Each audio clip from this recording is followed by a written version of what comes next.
Bienvenue à Sœur Hugwens Adoration, un espace sacré où la foi rencontre l'expérience et où la prière devient puissance.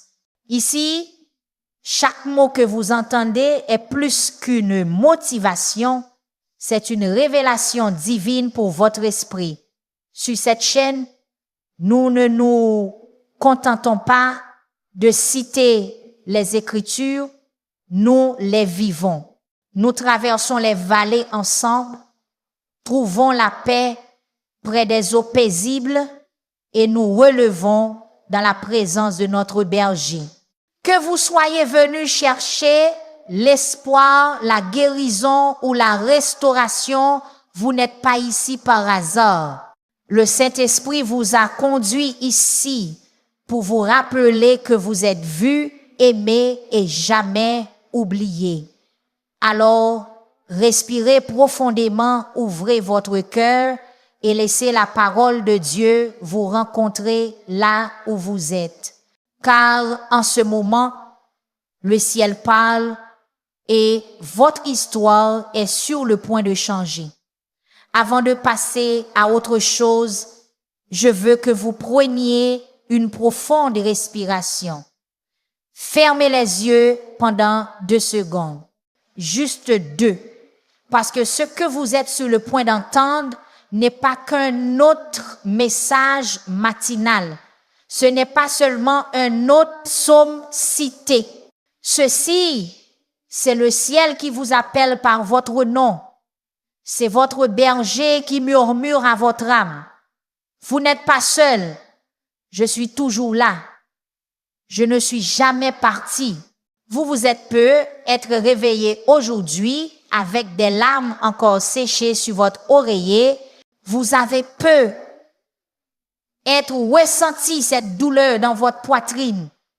Ce silence spirituel lorsque vous avez prié et que rien ne s'est passé. Peut être vous êtes-vous demandé, mon Dieu, me voyez-vous encore? M'aimez-vous encore? M'avez-vous laissé ici pour me briser?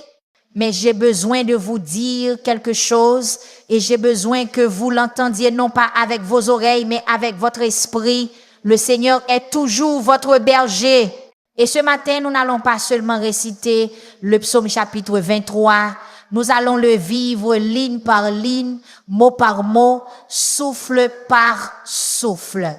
Parce que ce psaume n'a pas été écrit pour les parfaits. Il n'a pas été écrit pour les forts. Il a été écrit pour les brisés. Pour ceux qui ont pleuré en silence, tout en levant les mains pour adorer.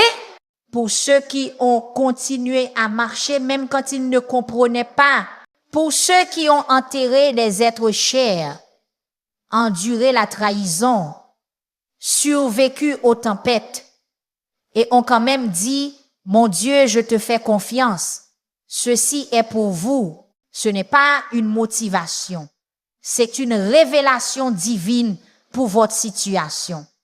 Je suis ici pour vous rappeler que même dans la vallée, vous n'avez jamais été abandonné. Même dans votre deuil, Dieu gardait votre âme.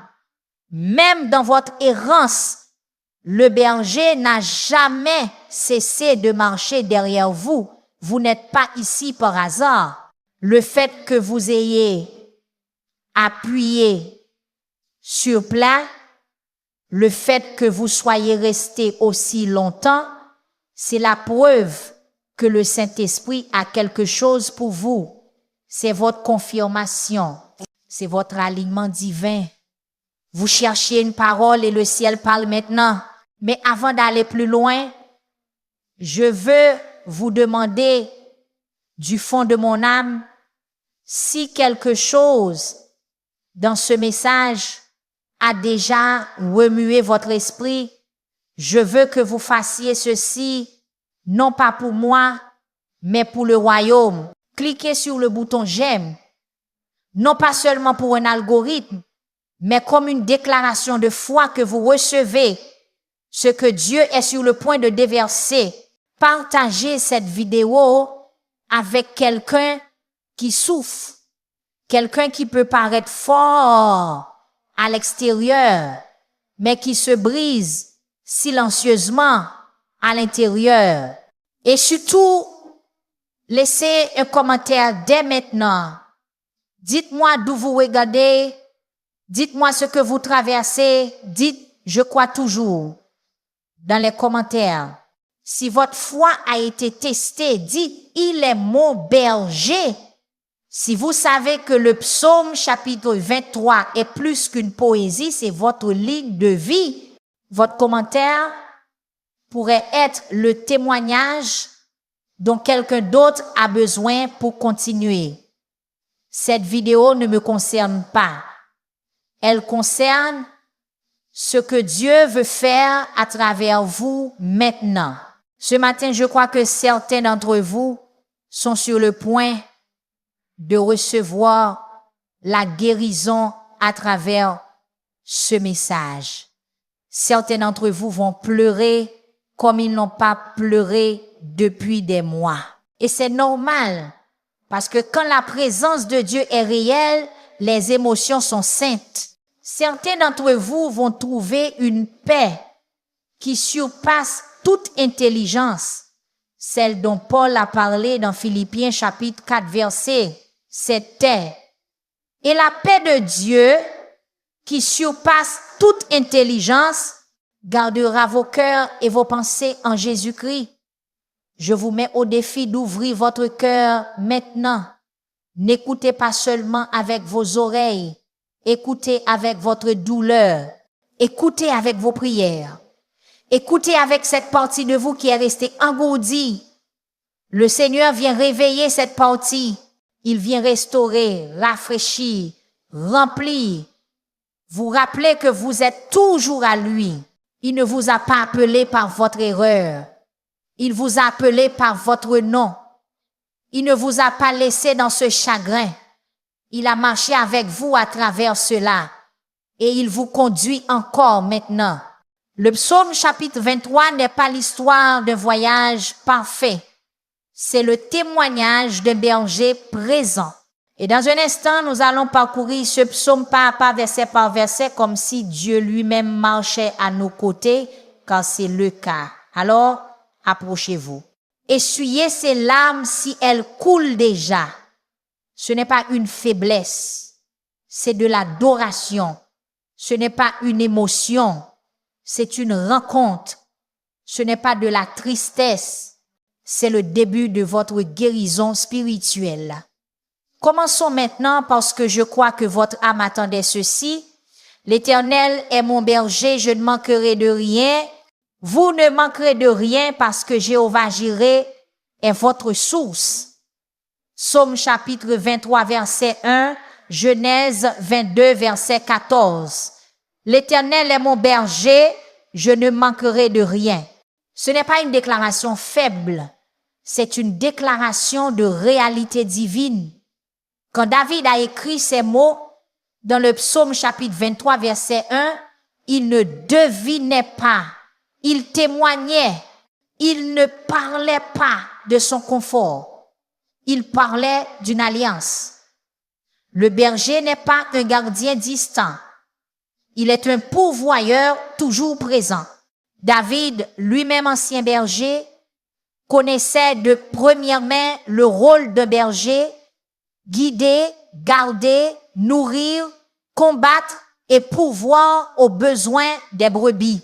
Alors, quand il a dit « je ne manquerai de rien », il faisait une affirmation audacieuse et inébranlable sur le caractère de son Dieu, Jéhovah Jireh, le Seigneur qui pourvoit. Jéhovah Jireh n'est pas un titre que Dieu a emprunté, c'est un nom qu'il a révélé. Genèse 22 verset 14 montre Abraham appelant Dieu Jéhovah Jireh après l'avoir vu fournir un bélier à la place d'Isaac. La provision n'est pas apparue avant la foi, elle est apparue après l'obéissance. Et maintenant, ce même Dieu pourvoit toujours aux besoins de son peuple aujourd'hui, non pas à cause de notre perfection, mais à cause de son alliance Quand Dieu est votre berger, le besoin n'est plus votre maître. Le manque ne vous conduit plus, c'est lui. Et quand il conduit, il vous mène de la rareté à la suffisance. Quand il intervient comme votre berger, il ne donne pas seulement des ressources, il devient la source. Vous ne manquerez de rien. Cela signifie que le besoin ne vous possède pas. Le désespoir ne vous définit pas. La nécessité ne vous contrôle pas. Pourquoi? Parce que le berger est déjà allé devant vous. Il a exploré le terrain, il a déjà vu les endroits secs et préparé de l'eau. Il a vu les menaces et posté des anges. Il a vu la faim et fourni le pain. David ne disait pas qu'il avait tout ce dont il avait rêvé. Il disait qu'il avait tout ce dont il aurait jamais besoin. Et ce genre de paix ne vient pas du monde. Elle vient de savoir que votre berger possède le monde. L'ennemi prospère sur le manque. Il veut que vous pensiez, Dieu vous a oublié, vous a retardé ou vous a refusé. Il veut que vous viviez dans une inquiétude constante. Et si je n'ai pas assez? Et si l'argent ne vient pas? Et si l'opportunité ne se présente pas? Mais quand vous savez que Jéhovah Jireh est votre berger, ces questions perdent leur pouvoir. Pourquoi? Parce que vous ne comptez pas sur les gens, les systèmes ou les circonstances. Vous comptez sur le Seigneur qui pourvoit et sa provision ne dépend pas de l'économie. Elle dépend de l'obéissance et de la confiance. Les enfants d'Israël n'ont pas recueilli la manne à cause de leur CV. Ils l'ont recueilli à cause de leur relation. Ils n'ont pas gagné l'eau du rocher. Ils l'ont reçu parce que le rocher les suivait. Et ce rocher était Christ. Première épître aux Corinthiens, chapitre 10, verset 4. Ce dont vous avez besoin n'est pas lié à votre emploi. C'est lié à votre sourd. C'est lié à votre sourd. Cela signifie que même si le canal change, la source ne change pas. Même si le travail change, le contrat se termine, l'activité ralentit, Dieu est toujours celui qui pourvoit. Alors vous ne paniquez pas, vous louez, vous ne suppliez pas, vous croyez. Jésus a renforcé cela dans Matthieu chapitre 6 verset 25 à 33. Il a dit, ne vous inquiétez pas pour votre vie, de ce que vous mangerez, de ce que vous boirez. Cherchez d'abord le royaume de Dieu et sa justice, et toutes ces choses vous seront données par surcroît. Quand vous faites du berger votre priorité, vous ne finirez pas dernier. Quand le royaume devient votre priorité, la provision devient votre sous-produit. C'est pourquoi Paul a pu écrire hardiment dans Philippiens chapitre 4 verset 19, « Et mon Dieu pourvoira à tous vos besoins selon sa richesse avec gloire en Jésus-Christ. » Ce n'est pas un slogan religieux, c'est une garantie divine. Vous ne manquerez de rien. Cela ne dit pas que vous ne sentirez rien. Vous pourriez ressentir la pression. Vous pourriez voir la facture. Vous pourriez entendre les nouvelles. Mais la foi parle plus fort. La foi ne nie pas la réalité. Elle déclare l'autorité. Et l'autorité du berger l'emporte sur l'anxiété de la brebis. Alors, quand vous vous réveillez et que le manque essaie de vous accueillir à la porte, vous répondez par le psaume chapitre 23, verset 1. Vous vous rappelez dans votre situation, l'Éternel est mon berger, je ne manquerai de rien. Cela signifie que vous pouvez vivre et donner depuis un lieu de confiance. Vous pouvez semer en temps de famine. Vous pouvez bénir quand vous vous sentez à bout. Vous pouvez donner la dîme quand d'autres appellent cela de la folie. Parce que vous savez qui est votre source. Vous n'êtes pas soutenu par votre budget. Vous êtes soutenu par votre foi. Dieu ne donne pas seulement le repos. Il commande la paix dans la tempête. Psaume chapitre 23, verset 2, Marc 4, verset 39. Il me fait reposer dans de verts pâturages. Il me conduit près des eaux paisibles. Ce verset n'est pas une suggestion poétique, c'est une stratégie prophétique. Quand le berger intervient, il ne vous demande pas de vous reposer, il vous y force. Pourquoi? Parce que parfois vous êtes trop occupé, trop accablé ou trop brisé pour vous reposer par vous-même. Parfois votre esprit s'emballe tandis que votre cœur se brise. Parfois votre corps est présent, mais votre âme est épuisée. Et dans ces moments, Dieu ne chuchote pas seulement la paix, il la commande. Les eaux paisibles ne sont pas accidentelles, elles sont intentionnelles. Dieu vous conduit vers des lieux calmes parce que le silence est l'endroit où vous l'entendez le mieux. Dans le bruit de la vie, vous pouvez manquer sa voix, mais quand l'eau est calme et que les distractions s'estompent, c'est là que son murmure devient plus fort que la tempête, c'est là que sa présence devient plus claire que la pression. Le berger sait que votre esprit a besoin de rythme, pas seulement de réaction. Le repos n'est pas une faiblesse, le repos est une révélation.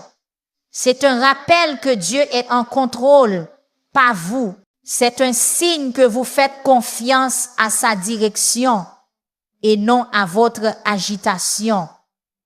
Dans Marc chapitre 4, verset 39, quand les disciples paniquaient dans la tempête, Jésus n'a pas paniqué avec eux. Il s'est levé, a réprimandé le vent et a dit « Silence, tais-toi » et le vent s'est arrêté. C'est la même voix qui parle dans votre vie. Le même commandement qui a fait taire la mer peut faire taire votre tempête. Ce n'est pas un langage poétique, c'est l'autorité du royaume. Et quand le berger dit « couchez-vous », c'est parce qu'il sait ce qui vous attend. Il sait que votre force sera nécessaire demain. Alors il vous ordonne de vous reposer aujourd'hui. Les verts pâturages ne sont pas seulement un paysage, ils sont une subsistance. Le berger vous conduit vers des lieux de nourriture, mais il ne vous forcera pas à manger. Il vous donne de l'espace pour vous reposer, mais il ne vous suppliera pas d'arrêter de lutter. C'est pourquoi le psaume 46, verset 10 dit « Arrêtez et sachez que je suis Dieu. Pas soyez occupés, pas soyez anxieux. Arrêtez. » Le silence est une posture de confiance. Il dit « Mon Dieu, je crois que tu agis même quand je me repose. Je crois que tu combats des batailles que je ne peux pas voir. Alors je ne gaspillerai pas ma force sur ce qui n'est pas à moi de réparer. Le monde glorifie l'effort, mais le royaume honore l'obéissance. Et parfois l'obéissance ressemble au silence. Cela ressemble à reculer quand votre chair veut contrôler. Cela ressemble à se coucher quand votre orgueil veut se lever et prouver. C'est pourquoi Jésus lui-même, bien que pleinement Dieu, se retirait souvent dans des lieux solitaires pour prier. Luc chapitre 5 verset 16. Si le Fils de Dieu avait besoin de silence, combien plus nous? Les eaux paisibles représentent plus que la tranquillité.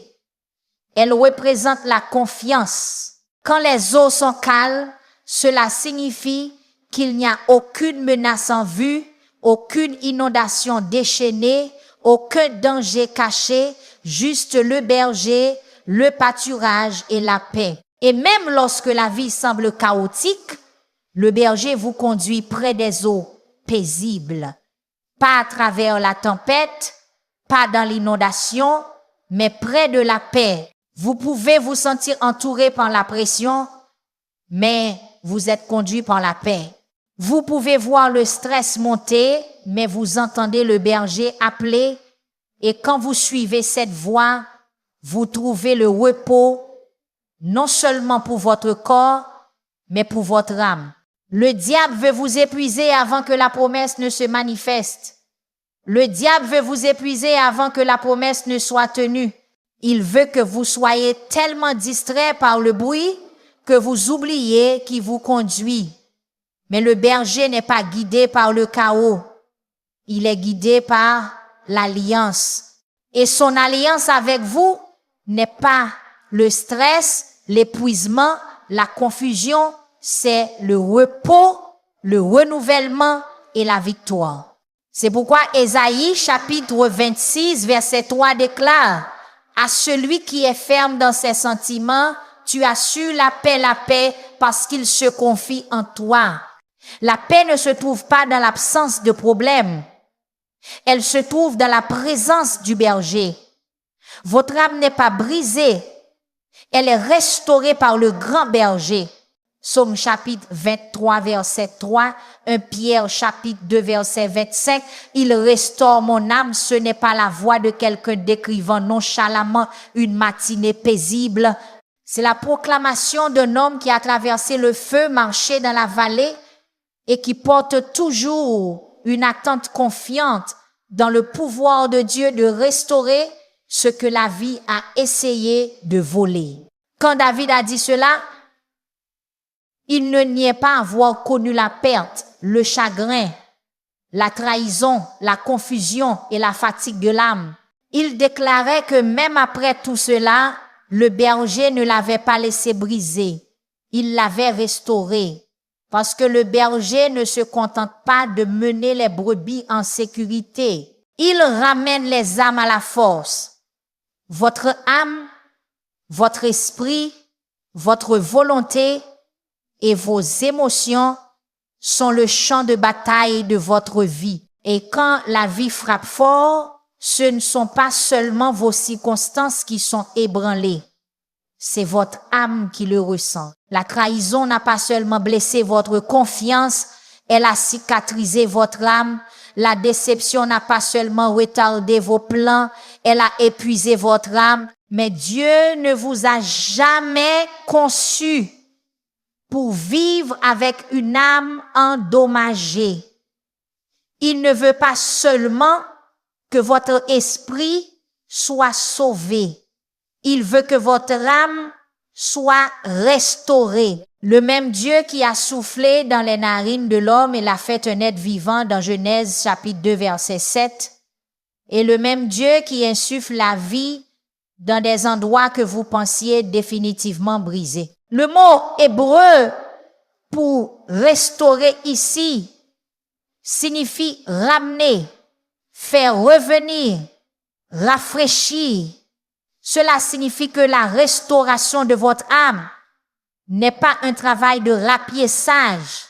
Ce n'est pas une thérapie superficielle. Ce n'est pas une gestion émotionnelle. C'est un acte divin de puissance de résurrection qui ramène votre être intérieur en alignement divin avec votre but, votre paix et votre identité. Psaume 147, verset 3 dit qu'il guérit ceux qui ont le cœur brisé et pensent leurs blessures. Ce n'est pas seulement poétique, c'est prophétique. Quand Dieu restaure, il ne laisse pas de tissu cicatriciel. Il apporte la plénitude.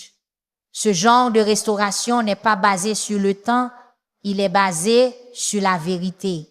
Les gens vous diront qu'il faut des années pour se rétablir, des années pour faire à nouveau confiance, des années pour se sentir entier.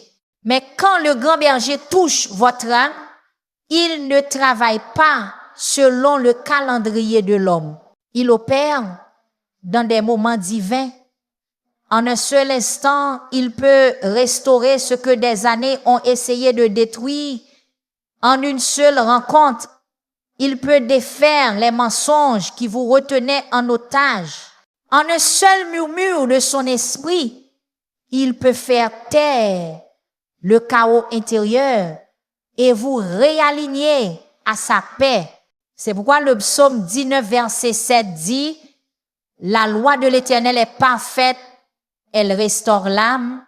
Sa parole ne se contente pas d'enseigner, elle transforme. » Quand vous marchez avec le berger, la restauration n'est pas une option.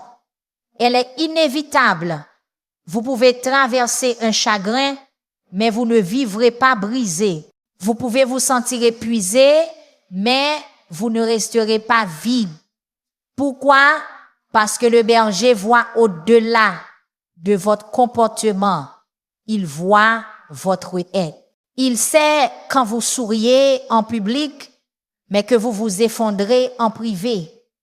Il sait quand vos mains sont levées en adoration, mais que votre cœur se sent distant et sec. Et il ne vous fait pas honte pour les dommages. Il vous restaure en cela. Première épître de Pierre, chapitre 2, verset 25 dit, « Car vous étiez comme des brebis errantes, mais maintenant vous êtes retournés vers le pasteur et l'évêque de vos âmes. » Cela signifie que votre âme a un berger. Votre monde intérieur a un surveillant. La partie la plus profonde de vous n'est pas laissée au hasard. Elle est sous l'œil vigilant et restaurateur de celui qui sait exactement ce dont vous avez besoin, exactement quand vous en avez besoin. Et quand l'ennemi pensait vous avoir paralysé dans la douleur, le berger est intervenu avec la guérison dans ses ailes. Vous ne ressentez peu? Être pas que la restauration se produit, vous pleurez peu, être encore la nuit. Vous ressentez peu, être encore la piqûre du passé. Mais la restauration n'est pas toujours bruyante. Elle n'est pas toujours immédiate. Parfois, elle se produit par couches, dans des moments de reddition, dans des heures de prière silencieuses, lors de séances de louange où vos mains tremblent, mais votre esprit se dresse. La restauration ne ressemble pas toujours à un miracle. Elle ressemble souvent à un processus. Et pourtant, chaque jour où vous continuez à suivre le berger, vous retrouvez davantage de ce que vous avez été créé pour être. Dieu ne restaure pas seulement ce qui a été perdu. Il affine ce qui reste. Il utilise les morceaux brisés pour construire quelque chose d'inébranlable. Il prend les endroits écrasés et les transforme en puits de sagesse, de compassion et de force. Vous ne sortez pas de la restauration de la même manière que vous y êtes entré. Vous en sortez plus fort, plus profond, plus sage et plus dangereux pour le royaume des ténèbres que jamais auparavant. Parce que maintenant vos cicatrices ne crient pas la honte, elles témoignent de la rédemption. Dieu vous conduit dans la justice, non pour votre nom, mais pour l'amour de son nom. Psaume chapitre 23, verset 3, Ésaïe 42, verset 8, « Il me conduit dans les sentiers de la justice à cause de son nom. » C'est plus qu'une direction, c'est un alignement divin. Le berger ne vous conduit pas seulement au confort, il vous conduit à la consécration. Son but n'est pas seulement de vous donner de verts pâturages et des eaux paisibles. Son but est de vous conduire dans la justice. Car sans justice, vous ferez un mauvais usage de la bénédiction. Sans justice, vous poursuivrez le pâturage, mais oublierez la présence. Alors, il vous conduit non pas où vous voulez aller, mais là où vous devez aller. La justice n'est pas l'autojustice. Ce n'est pas une performance religieuse. Ce n'est pas une liste de comportements. La justice est un alignement divin avec le caractère, les standards et la sainteté de Dieu. Et ce genre de justice ne peut être atteint par l'effort. Elle doit être reçue par la foi. Romains chapitre 3 verset 22 dit, la justice de Dieu par la foi en Jésus-Christ pour tous ceux et surtout ceux qui croient.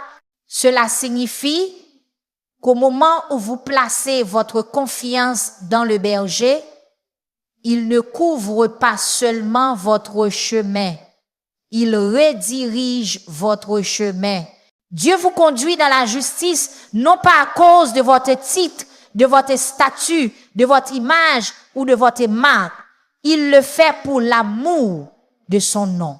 Son nom est en jeu. Sa réputation est liée à votre transformation. Quand Dieu met son nom sur vous, il assume l'entière responsabilité de votre destination.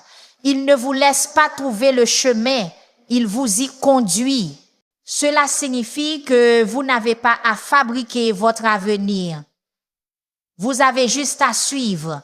Ésaïe chapitre 42 verset 8 déclare, « Je suis l'Éternel, c'est là mon nom, et je ne donnerai pas ma gloire à un autre. » Dieu ne vous conduira pas d'une manière qui glorifie votre ego. Il ne vous bénira pas sur un chemin qui vole la gloire de son dessein.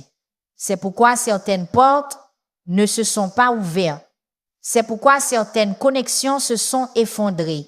C'est pourquoi certaines opportunités n'ont pas dépassé le stade de l'idée, parce que le chemin n'était pas juste et que la destination n'aurait pas glorifié son nom. Quand il vous conduit dans la justice, ce n'est pas toujours populaire, ce n'est pas toujours rentable à court terme, mais c'est toujours plein de sens. Les chemins de la justice ne sont pas toujours pavés d'applaudissements. Parfois, ils viennent avec l'élagage. Parfois, ils viennent avec l'isolement.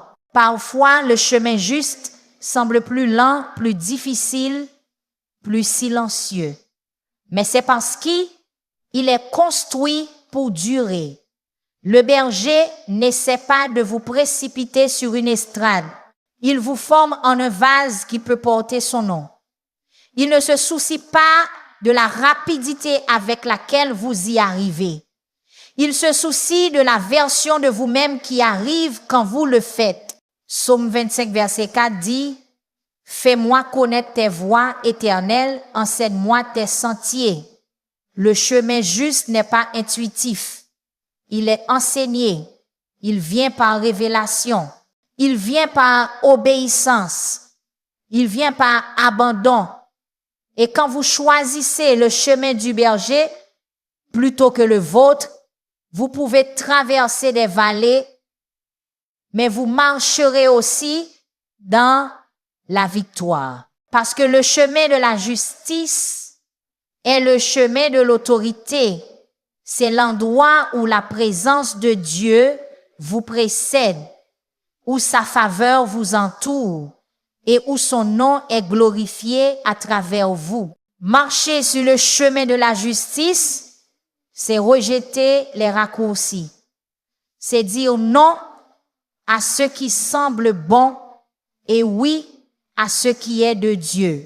C'est choisir la sainteté plutôt que le battage médiatique, l'obéissance plutôt que l'opportunité, l'intégrité plutôt que l'influence. Et la beauté est celle-ci.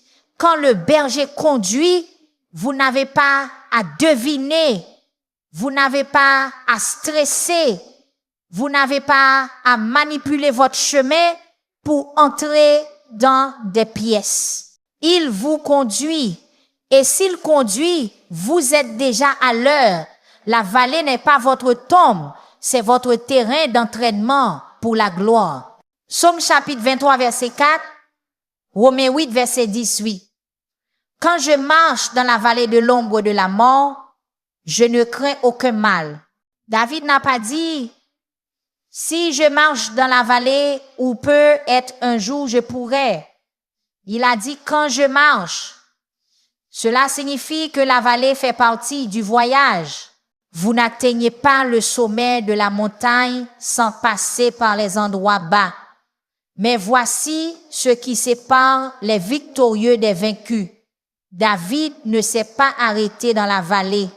Il n'a pas construit de maison dans l'obscurité. Il n'a pas campé dans la douleur. Il l'a traversée. La vallée n'est pas votre destination finale. Ce n'est pas là que votre histoire se termine. Ce n'est pas là que Dieu vous a laissé.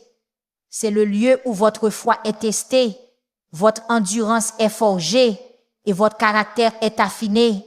La vallée a une ombre, mais une ombre ne peut exister sans lumière. Et cela signifie que même dans l'endroit le plus bas, la lumière du monde brille toujours. L'ombre peut être réelle, mais ce n'est qu'une preuve que la présence de Dieu est proche.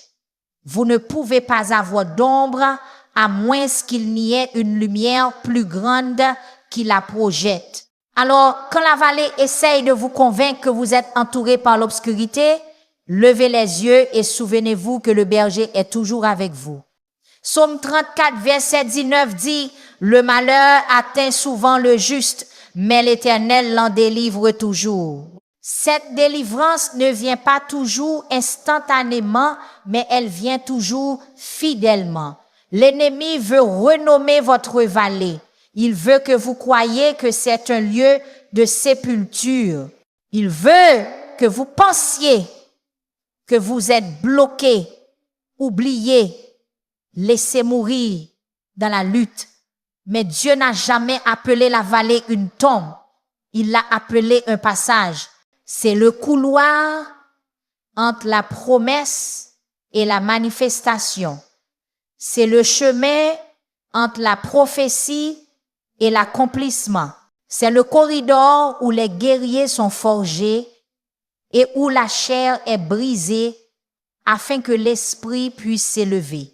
Romains chapitre 8, verset 18 dit, « J'estime que les souffrances du temps présent ne sauraient être comparées à la gloire à venir qui sera révélée en nous. La vallée n'est pas la fin de la gloire. C'est la préparation pour elle. Quand vous marchez dans la vallée, vous ne marchez pas seul. Tu es avec moi. La présence du berger dans la vallée n'est pas un confort poétique. C'est une force pratique. Cela signifie que vous n'avez pas à feindre votre chemin à travers la douleur. Vous pouvez pleurer et être toujours couvert. Vous pouvez lutter et être toujours juste. Vous pouvez traverser la pire saison de votre vie et être toujours entouré d'un dessein divin. La vallée ne vous disqualifie pas. Elle vous développe. Elle vous apprend à entendre Dieu quand la foule est partie. Elle vous entraîne à faire confiance à Dieu quand la réponse est retardée. Elle vous montre que la foi n'est pas basée sur ce que vous ressentez. Elle est basée sur qui il est. Le berger sait comment guider dans la vallée. Il n'est pas nerveux dans les endroits bas. Il ne panique pas quand vous êtes entouré. Il ne recule pas quand les ombres montent. Il marche avec autorité à travers les endroits même qui vous intimident. Le même berger qui vous a conduit dans de verts pâturages vous fait maintenant marcher à travers l'ombre de la mort. Et s'il ne vous a pas quitté quand vous étiez béni, il ne vous quittera pas quand vous êtes brisé. Hébreux chapitre 13, verset 5 nous rappelle, « Je ne te délaisserai point, je ne t'abandonnerai point. » Ce mot « jamais » n'expire pas dans la vallée. Cette vallée peut avoir l'ombre de la mort, mais elle ne peut pas retenir l'aiguillon de la mort, car celui qui marche avec vous a déjà vaincu la mort. Il ne vous escorte pas seulement à travers la douleur. Il marche avec la puissance de la résurrection. La vallée pourrait vous rappeler ce que vous avez perdu, mais Dieu l'utilise pour révéler ce que vous portez. Certaines onctions ne sont débloquées qu'à travers l'adversité. Certaines missions ne sont activées qu'après l'écrasement. Certaines révélations de qui est Dieu ne viennent que lorsque vous le voyez apparaître dans le feu et non autour de lui. Comme Shadrach, Meshach et Abednego, le quatrième homme n'apparaît pas avant que la chaleur ne soit au maximum. Alors ne craignez pas les ombres, ne maudissez pas la vallée. C'est votre terrain d'entraînement. C'est là que les géants tombent. C'est là que vos racines s'enfoncent plus profondément. C'est là que les larmes deviennent de l'huile. C'est là que le chagrin devient gloire. Ce que l'ennemi destinait au mal, Dieu l'utilise pour vous équiper. Vous n'êtes pas enterré. Vous êtes construit. Vous ne mourrez pas. Vous êtes discipliné pour la domination. La vallée peut être étroite, mais vous n'êtes pas seul. Le berger ne vous conduit jamais dans un endroit où sa présence ne peut pas vous soutenir. Vous n'êtes pas seul. La présence de Dieu marche avec vous. Psaume chapitre 23, verset 4, Deutéronome 30 et 1 verset 6. Car tu es avec moi. Ce n'est pas seulement un confort, c'est une alliance. La plus grande promesse dans la vallée n'est pas la sortie, c'est l'escorte. Dieu ne vous retire pas toujours immédiatement. Parfois, il choisit de marcher avec vous à travers cela.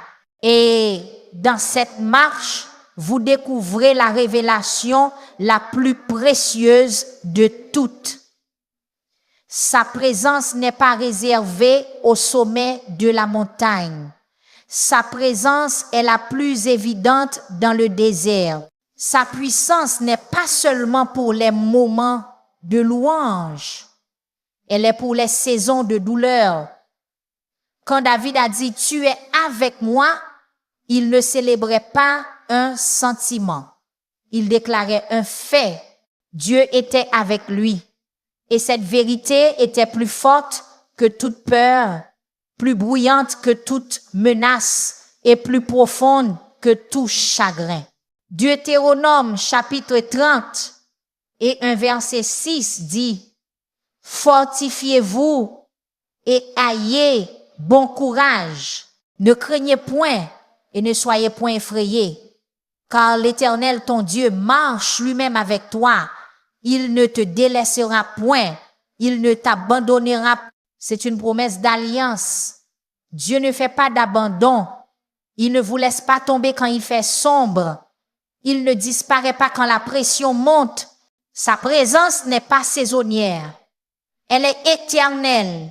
Cela signifie que même dans votre pire jour, quand tout le monde s'en va, quand les appels s'arrêtent, quand l'aide s'estompe, Dieu est toujours avec vous. Vous n'êtes pas seul. La solitude est une menteuse. Elle crie plus fort quand le bruit s'estompe et que la foule diminue, mais elle ne peut pas annuler la voix de l'Esprit qui dit « Je suis avec vous tous les jours jusqu'à la fin du monde ». Matthieu chapitre 28 verset 20. La présence de Dieu n'est pas une humeur. C'est une manifestation de la proximité divine. Vous ne le ressentez peu, être pas, mais il est là. Vous ne le voyez peu, être pas, mais il parle. Vous ne le percevez peu, être pas, mais il vous soutient. Parce que la présence n'est pas toujours une question d'émotion. Parfois, c'est une question de fondation. C'est le fondement sous votre âme quand tout le reste bouge. Quand vous marchez dans la peur, il est avec vous. Quand vous marchez dans la perte, il est avec vous. Quand vous entrez en territoire inconnu, dans des saisons inexplorées et des batailles inhabituelles, vous ne marchez pas seul. Le Dieu qui a fendu la mer, calmé la tempête et ressuscité les morts, marche toujours avec vous. Et la raison pour laquelle l'ennemi n'a pas pu vous détruire encore n'est pas parce que vous êtes plus fort. C'est parce que vous êtes accompagné. Le berger ne vous envoie pas devant pendant qu'il regarde de loin. Il est juste là à vos côtés, guidant, couvrant, protégeant, murmurant et fortifiant. Il y a une puissance dans la présence que les mots ne peuvent remplacer. La présence de Dieu change les atmosphères. Elle réduit au silence le tourment. Elle soulève la lourdeur. Psaume 16, verset 11 dit, « Il y a plénitude de joie devant ta face. » Ce n'est pas une joie situationnelle, c'est une joie surnaturelle. C'est celle qui vous soutient à travers les nuits de pleurs et les matins d'incertitude. C'est celle qui vous maintient debout quand vous devriez vous effondrer. Et la joie ne vient pas des gens, elle vient de la présence. Moïse l'a profondément compris dans Exode chapitre 33, verset 15. Il a dit, « Si ta présence ne marche pas avec nous, ne nous fais pas monter d'ici. » Il savait que le succès sans la présence n'est qu'une performance. Mais la présence avec vous, même dans le désert, est une puissance divine. C'est pourquoi vous pouvez entrer dans une réunion et changer l'atmosphère de la pièce. C'est pourquoi vous pouvez entrer dans un hôpital et la paix entre avec vous. C'est pourquoi vous pouvez vous asseoir en silence et être toujours fort, parce que la présence du Seigneur est avec vous. Et là où est sa présence, là est la liberté. Seconde épître aux Corinthiens, chapitre 3, verset 17. Même Jésus, Dieu fait chair, s'est appuyé sur la présence du Père à Gethsémane. Même lui a sué du sang sous la pression, a crié d'agonie, et pourtant s'est soumis à cause de la relation qu'il entretenait avec le Père.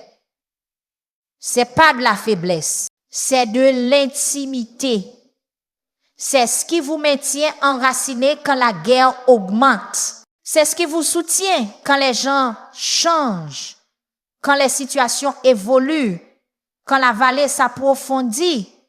Dieu n'attend pas à la ligne d'arrivée, il est dans le feu avec vous. Tout comme il était avec les jeunes Hébreux, tout comme il était avec Daniel, tout comme il était avec Joseph dans la fosse, et Paul en prison et Jean à Patmos. Vous n'avez pas besoin de 1000 voix. Quand vous avez la présence d'un, vous n'avez pas besoin de confirmation constante quand vous avez une communion continue. Vous n'avez pas besoin de réponse à chaque question quand vous avez la confiance qu'il est avec vous. La table est dressée devant les ennemis parce que l'élévation exige l'exposition. Dieu ne prépare pas la table en secret.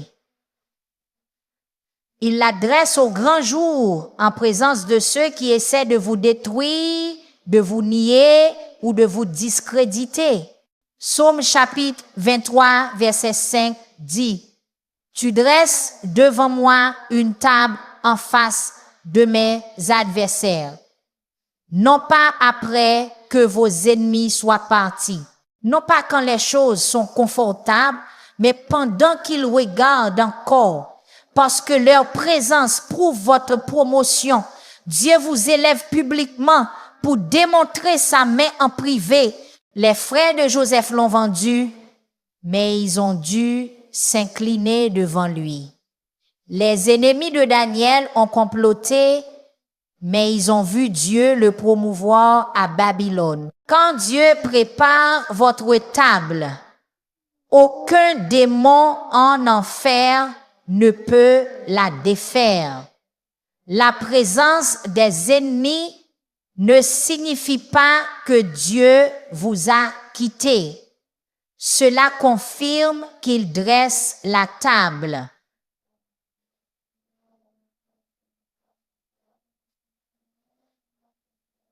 L'élévation exige de la visibilité et la visibilité apporte des ennemis. Mais quand vous êtes assis par Dieu, aucun ennemi ne peut vous déloger. Ésaïe chapitre 54, verset 17 déclare: toute arme forgée contre toi sera sans effet. Les armes peuvent se former, les ennemis peuvent se rassembler, mais la table est toujours dressée. Dieu utilise ce qui était destiné à vous faire honte comme plateforme pour vous nourrir. L'onction sur votre vie est divine et votre coupe a été faite pour déborder. Dieu ne verse pas l'huile en fonction de la popularité. Il la verse en fonction du but. Psaume chapitre 23, verset 5 continue. Tu oins d'huile ma tête et ma coupe déborde. Il ne s'agit pas de survie. Il s'agit de surplus. Quand Dieu vous oint, il vous marque pour quelque chose de plus grand que la normale.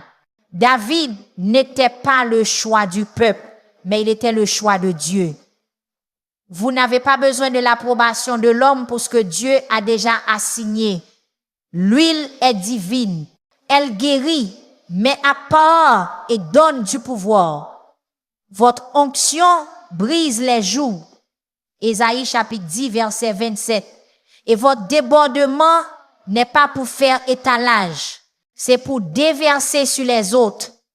L'ennemi déteste votre débordement parce qu'il expose ses limitations. Dieu oint votre tête pour changer votre perspective et il remplit votre coupe jusqu'à ce qu'elle déborde parce que le manque n'est pas votre part. Vous avez été fait pour déborder. Vous avez été fait pour marcher dans l'abondance.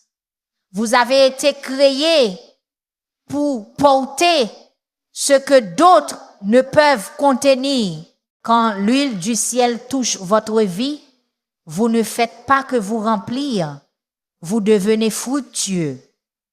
Oui, la bonté et la miséricorde vous suivent, même lorsque vous vous sentez marcher seul. Psaume chapitre 23, verset 6 déclare: oui, le bonheur et la grâce m'accompagneront tous les jours de ma vie. Ce n'est pas une suggestion, c'est une garantie divine. Même lorsque la trahison vous poursuit, la bonté est derrière elle.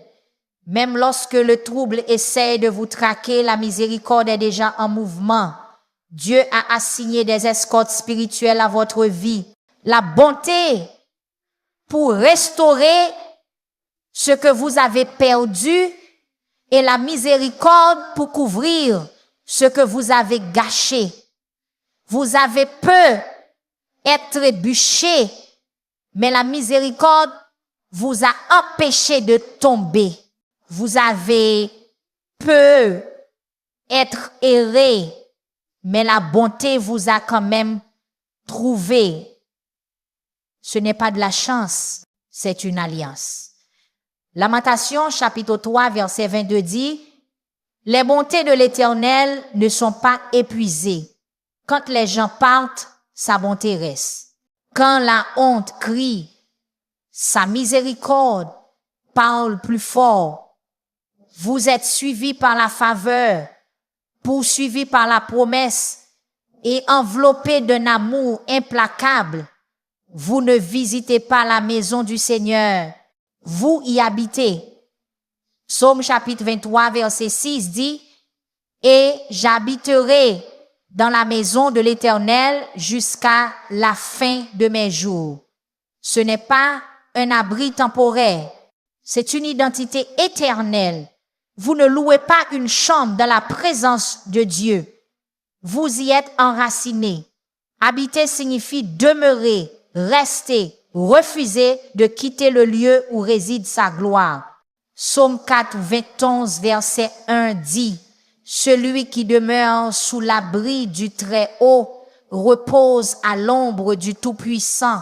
Ce n'est pas de la religion, c'est une relation. Vous avez été fait pour vivre dans l'atmosphère du Tout-Puissant, où la paix est permanente et la protection est promise. L'ennemi ne peut pas vous expulser d'une maison qu'il ne possède pas. Quand vous y habitez, vous n'êtes pas seulement dans la présence de Dieu. Sa présence est en vous. Ce n'était pas seulement une prière matinale, c'était un téléchargement divin de vérité surnaturelle. Il vous a été rappelé aujourd'hui que Dieu n'abandonne pas les siens. Il conduit, il nourrit, il guide et il garde. Il vous a été rappelé qu'il ne fait pas que pourvoir. Il prépare une table en présence de ceux qui a essayé de vous tuer. Il vous a été rappelé que vos vallées ne sont pas dépourvues de sa voix. Et il vous a été rappelé que la bonté et la miséricorde ne sont pas des accessoires optionnels de la vie, elles sont des escortes assignées par le ciel. Vous avez vu que Dieu marche avec vous dans l'obscurité, vous restaure dans la sécheresse, vous honore dans la bataille et vous poursuit d'un amour qui n'expire jamais. Il vous conduit avec sagesse, vous met à part avec de l'huile et vous maintient debout même quand tout essaie de vous briser. Des eaux paisibles à l'ombre de la mort, il n'a jamais lâché prise. Et maintenant, votre tâche n'est pas seulement de vous souvenir, c'est de répondre, de laisser le psaume chapitre 23 être plus qu'une récitation. Laissez-le être une révélation.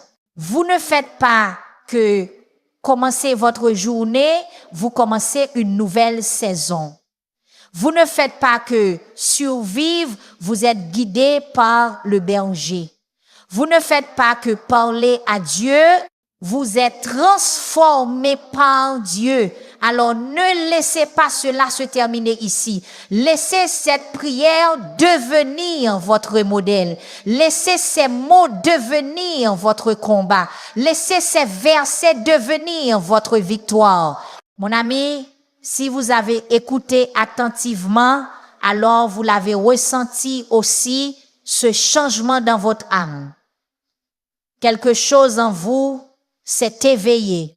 Peu était-ce pendant qu'il vous conduisait près des eaux paisibles. Peu était-ce quand vous avez entendu, oui, le bonheur et la grâce m'accompagneront. Peu était-ce dans le silence entre les mots quand votre esprit a finalement murmuré. C'est ce que j'attendais d'entendre. Vous n'avez pas seulement écouté un message aujourd'hui. Il vous a été rappelé qui est vraiment votre berger. Il vous a été rappelé que vous n'êtes pas abandonné. Vous n'êtes pas oublié. Vous n'êtes pas négligé. Le Dieu d'Abraham, d'Isaac et de Jacob, celui qui a fendu la mer rouge, fermé la gueule des lions, ressuscité les morts et envoyé son Fils unique saigner en votre faveur. Ce Dieu marche avec vous à travers votre vallée en ce moment même. Sa houlette vous défend, son bâton vous guide, sa bonté vous poursuit, sa miséricorde vous couvre, sa table est dressée et l'huile a déjà commencé à se répandre sur votre tête. Maintenant, ne laissez pas ce message passer sur vous sans agir. Répondez, engagez-vous. Si vous avez ressenti la présence de Dieu pendant ce message, si quelque chose s'est débloqué dans votre cœur, si ce message a touché votre cœur, ne le laissez pas se terminer ici. Laissez-le devenir votre déclaration quotidienne, votre arme dans la tempête et votre chant dans la vallée.